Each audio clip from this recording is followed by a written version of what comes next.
Alrighty folks, woo! Welcome back. Now, today's the day we're going to do some drilling, and what we need to do is we need to drill 175 holes around the inside of this circle.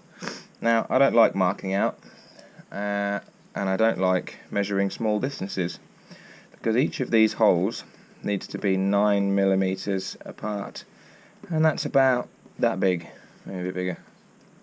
Let's say it's that big. Well, how accurately can you measure 9 millimeter 175 times? Not very. So what we're going to do, I've come up with this plan. Here's our center point of the circle, and here is a bar that's going to go across there. Now that is 25 centimeters, and this bar is going to come all the way out here 1 meter with a hole here, and then I'm going to have a little block under here like that with 2 holes in it, one there and one there, and the distance between those 2 holes is 36 millimeters, which I can measure a lot more accurately than 9.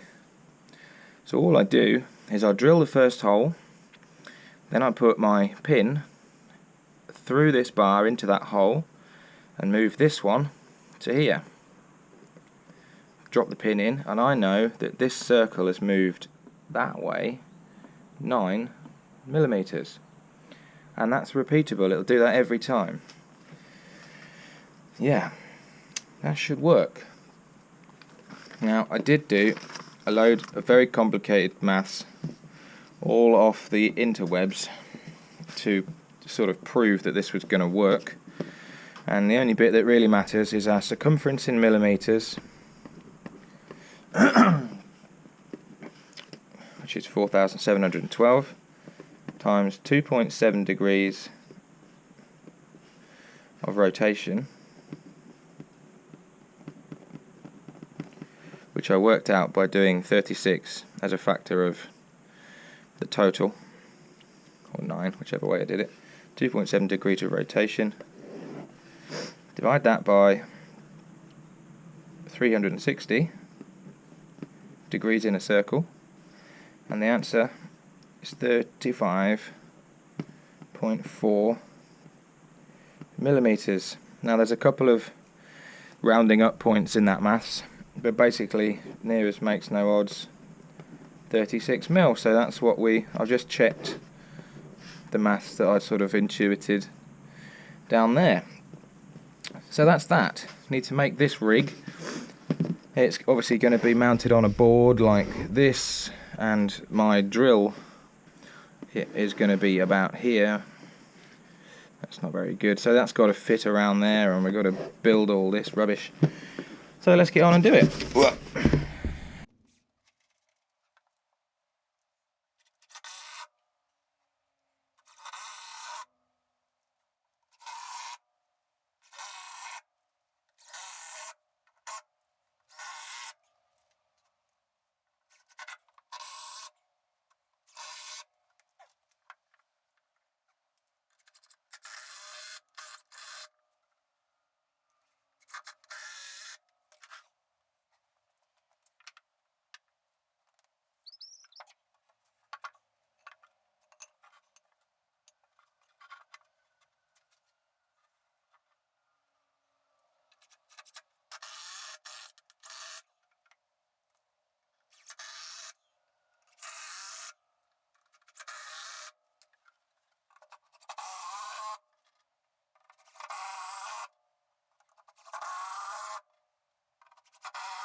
Just show you what's been going on here. There are our holes, and whoopsie, you might have noticed that on the first side of this blank I buggered it up quite royally by not having this bar in the right position when I started. It was something like this, and then I moved it to there, and for some reason I kept moving it not all the way back to this hole, locking it. I didn't do that, you see, and the spacing on these holes, I could see it was too small, so I had to flip the blank over.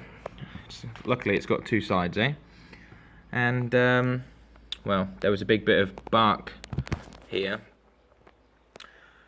and that's why I was using the other side anyway. So what I've done is I've filled it full of milliput, and that's been on there for maybe 3.5 hours, but it's cold in here, so I'm going to leave that till tomorrow to set. Hopefully it'll stay on there, because I can't go backwards with this. I can only go in that direction.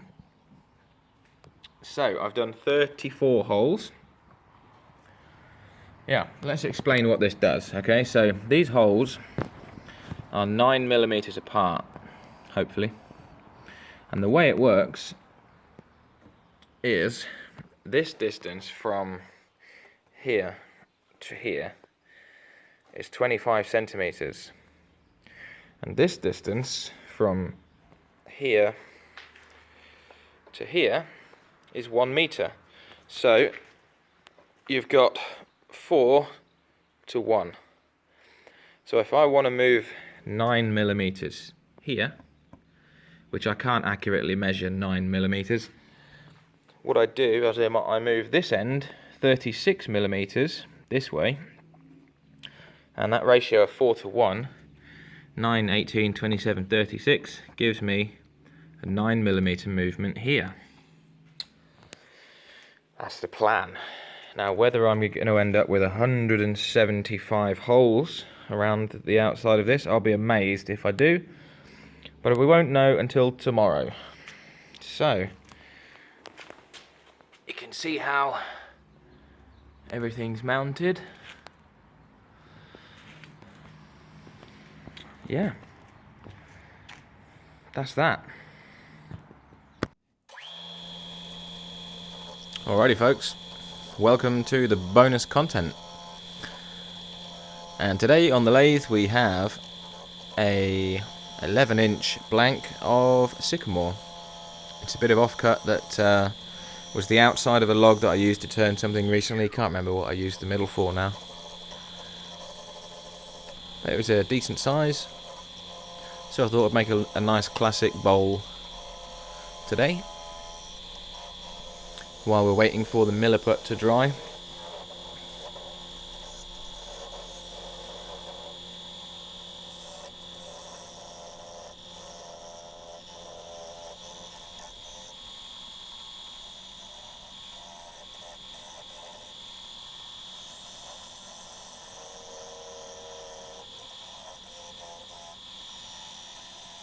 Getting better at using that 40/40 grind,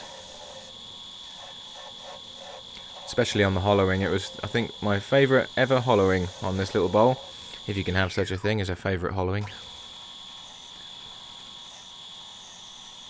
And I was at the lathe for about 45 minutes total making this bowl.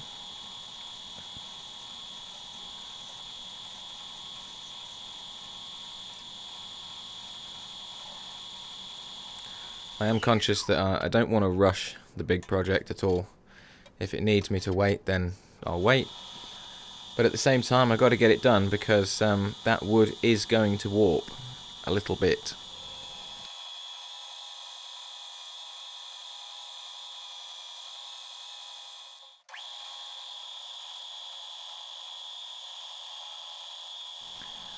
So I sanded this one up to 600 grit, and then on went the sanding paste and the shine juice.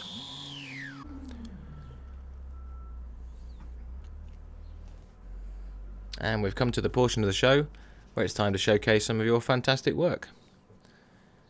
And these bowls were sent in by Lou Jacobs, and these are all made of box elder, and I think they look fantastic. I think my favourite one is the one on the top right, that little chunky one. But yeah, absolutely brilliant work, Lou. Thanks very much for sending it in. And if you'd like your work to be featured on the show, you can send your images to willmakeseverything@gmail.com.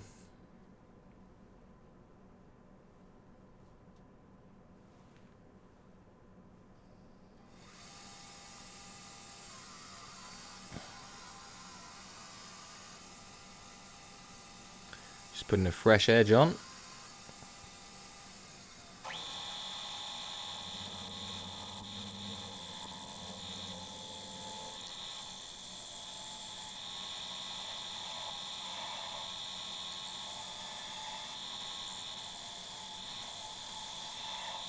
Now this hollowed super easy. As soon as I managed to get the outside down to flat and I could do big long cuts, you'll see what I mean. I was taking 10mm passes through this. I couldn't believe it.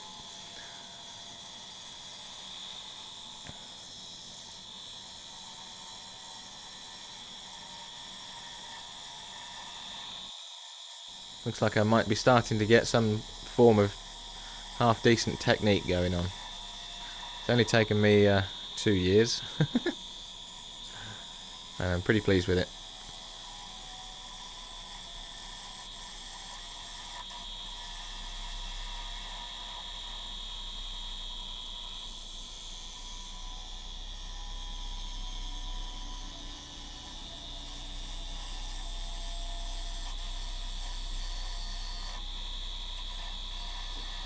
I had to keep remembering to slow down when I got to the centre. One more pass. And we're there. I took this bowl to about 1/4 of an inch all the way around. And I think that was about 7 passes of hollowing, which is, I'd say, the most enjoyable hollowing I've ever done. Quick blast with the 80 grit pad, and then sand it up to 600 grit. I rounded off the edge because that was super sharp. And on with the sanding paste.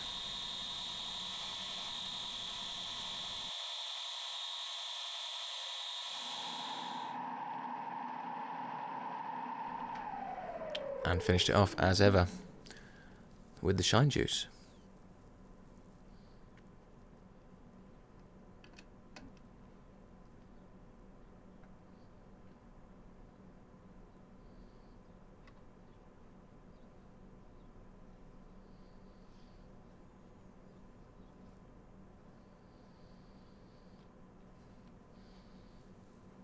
So there it is. Nice figure in that piece. I really like it. And I'll leave you as ever with the glamour shots. And I hope you've enjoyed the video. And if you have, then I hope you click the old subscribe button, click the like button and all that good stuff. And tomorrow we're going to be cracking on with the Spirograph. So I'll see you then. Cheers.